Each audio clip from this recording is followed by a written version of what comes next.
Pada pendidikanlah tergantung masa depan bangsa. Pendidikan bukan sebatas untuk mencari ilmu, tetapi ada suatu transformasi untuk menemukan karakter dan jati dirinya sebagai manusia. Pada pendidikan ini kita semua berupaya untuk membuat adanya suatu transformasi, membuat suatu regenerasi, menyiapkan kader-kader untuk di masa depan. Karena pada pendidikan ini untuk menemukan keutamaan, bukan sekedar kepandaian, tetapi juga moralitas, serta integritas, bagaimana memiliki komitmen. Kompetensinya tidak disalahgunakan, tidak digunakan untuk penyimpangan atau bersekutu dengan kejahatan. Karena kepandaian tatkala moralitasnya tidak ada atau rendah atau karakternya tidak terbangun, maka akan mudah hanyut pada konteks penyalahgunaan dan penyimpangan.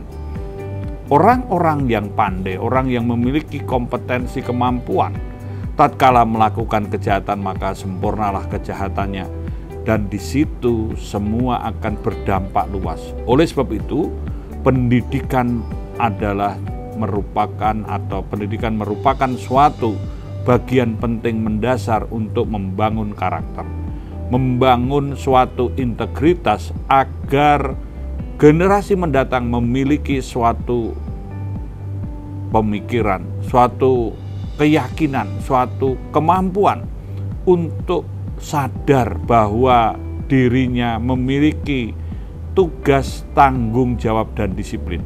Oleh sebab itu pendidikan basicnya atau basisnya pada kesadaran. Karena membangun kesadaran ini bisa mengendalikan diri, amarah, ketamakan, angkara murkanya. Nah, disinilah kita semua membangun lembaga pendidikan berkaitan dengan upaya-upaya agar tumbuh patriotisme, kecintaan, kebanggaan sebagai anak bangsa, sebagai para petugas ataupun sebagai apapun tetap memiliki harkat dan martabat untuk meningkatkan kualitas hidup.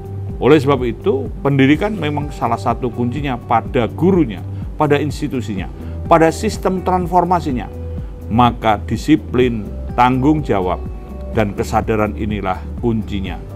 Pada pendidikan memang kita perlu menanamkan suatu kesadaran, suatu tanggung jawab, suatu disiplin yang bukan karena keterpaksaan, bukan karena diancam atau pamrih sesuatu. Dan tatkala pendidikan hanya sebatas untuk persyaratan, maka yang dihasilkan hanyalah kejumawaan, dan ini akan lemah, bahkan juga tidak berdaya tahan atas berbagai godaan ataupun hasutan dan hasrat untuk hal-hal yang menyimpang. Oleh sebab itu, pendidikan memang harus dibangun dengan sungguh-sungguh, penuh semangat, tanggung jawab, dan tentu saja dasarnya pada disiplin. Karena tatkala kita semua membiarkan atau permisif terhadap penyimpangan dan pelanggaran terhadap moralitas pendidikan, maka ini sama saja menyesatkan, dan ini bisa menimbulkan hilangnya generasi. Karena kaderisasi yang tidak berhasil ini menyesatkan dan juga bisa menghancurkan, bahkan juga kita hilang harapan untuk tetap menjaga keutuhan bangsa negara untuk berdaulat. Karena kita harus bertahan, berdaya saing, berdaya tangkal, maka oleh sebab itu pada pendidikanlah bagian untuk mencerdaskan kehidupan berbangsa dan bernegara.